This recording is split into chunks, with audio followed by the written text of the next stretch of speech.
आप जरा मुझे बताइए आज का दिन कैसा लग रहा है? अच्छे दिन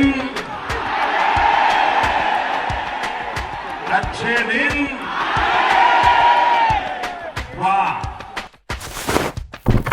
नमस्कार मित्रांनो, आजचा व्हिडिओ बघितल्यानंतर तुम्हाला भरपूर जणांना असं वाटलं असं की कांद्याच्या भावामध्ये नरेंद्र मोदीमध्ये काय संबंध आहे. तर तो संबंध तुम्हाला याला पूर्ण एक्सप्लेन करण्यासाठी आजचा व्हिडिओ, त्यामुळे व्हिडिओने पूर्ण बघा. तर मित्रांनो, एक गोष्ट लक्षात घ्या, आपला भारत देश आहे मित्रांनो कुठल्याच प्रकारचे कॅपिटलिझम किंवा कम्युनिझम वर चालत नाही बरं का. आपला देश आहे लोकशाहीवर आणि संविधानावर चालतो आणि या देशामध्ये प्रत्येकाला त्याच्या कष्टानुसार किंवा त्याच्या बुद्धीनुसार इन्कम कमवण्याचा पूर्णपणे अधिकार आहे. आणि हाच अधिकार आपले लाडके पंतप्रधान नरेंद्र भाऊ मोदी यांनी आज शेतकऱ्यांकडून हिसकावून घेतलेले. कारण मित्रांनो, मागच्या काही दिवसापासून ना शेतकऱ्यांच्या कांद्याच्या निर्यातीबद्दल ना सरकारने कायमच अस्थिरता दाखवली. हीच अस्थिरता मित्रांनो शेतकऱ्यांना इतकी नडती की कांद्याचा अक्षरशः भाव 10 रुपयाच्या पुढे सुद्धा जाईना. आणि मित्रांनो, याच निर्णयामुळे ना शेतकऱ्यांचे भरपूर मोठ्या प्रमाणात तोटा होतोय. आणि हा निर्णय मित्रांनो यासाठी घेतला जातो कारण काही भिकारचोट लोकांना ना कांदा 10 रुपयाने खायचा आहे आणि तेच भिकारचोट लोक आहे ना पिझ्झा बर्गर सारख्या गोष्टी 400-500 रुपयांनी सुद्धा खायला तयार असतात. आणि मुळात मित्रांनो शेतीला ना ॲज अ बिझनेस म्हणून कोणीच बघत नाही बरं का. याला ना फक्त एक सोशल वर्क म्हणून सरकार आणि इथले लोक सुद्धा बघतात बरं का. आणि मुळात मित्रांनो शेतकरी इथं काय ना दिवस रात्र काम करून फक्त काही सोशल वर्क करायला बसलेला नाही. इथं आम्हाला सुद्धा 2 पैसे कमवायची आशा असते आणि कुठल्या तरी कोपऱ्यामध्ये बसलेला एखाद्या भिकार चोटला 20 रुपयाने कांदा खायला परवडत नसेल तर यामध्ये सरकार कसं काय मध्ये येऊ शकतं आणि आमचा भाव रेग्युलेट करू शकतो. सध्याच्या परिस्थितीमध्ये आखाती देशांमध्ये आणि अरब देशांमध्ये आपल्या भारतीय कांद्याची भरपूर मोठ्या प्रमाणात मागणी चालू आहे. परंतु आपले लाडके भाजपचे नेते ना कुठल्याच प्रकारच्या या बाबतीत निर्णयच घेत नाही. आणि या सगळ्यामध्ये फायदा होतो चीन आणि पाकिस्तानच्या शेतकऱ्यांचा. कारण तिथल्या मार्केटमध्ये सध्या चालू आहे फक्त चीनचा आणि पाकिस्तानचा कांदा. म्हणजे इथला शेतकरी कायमच गरीब राहायला पाहिजे आणि त्याच्याकडे कधीच पैसा नाही आला पाहिजे. एवढंच फक्त या भाजप सरकारचं चालू आहे. आणि त्यातून मित्रांनो फक्त एक सिद्ध होतं की भाजप सरकार म्हणजे फक्त दडपशाहीचं आणि हुकुमशाहीचं सरकार आहे.